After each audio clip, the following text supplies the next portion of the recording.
Deyirlər ki, yatmamış Vaqiə surəsi oxuyun hər gün. Niyə?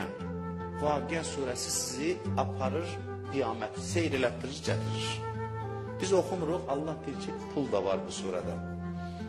Gerək pul olsun da biz oxuyaq. Pul nədir? Deyirlər, Vaqiə surəsi oxuyana ruzu verərəm, tez qaçırıq Quran oxumaq. Bizi qiyamət maraqlandırır axı. Ona görə deyir, eybi yoxdur. Sən oxu, qiyaməti yadla sal, işin nizamlansın, daxilin nizamlansın, pul da göndərərəm ki, daha yaxşı uşaq, dağıllı uşaqdır, buna pul da verir. Daxirəti yadına salır, buna pul da göndərir. Pulun hesabına bəlkə oxuyaq, oxumuruq heç, o da nəsə. Ona da inanmırıq ki, ruz Allahın əlindədir ki, vaqiə ilə ruzu gələcək. Elə bir biz qazanırıq axı. Ona görə heç o da bizi yerimizdən tərpətmir. Hər gün deyir, Vaqiə surəsini oxu. Vaqiə surəsini oxu.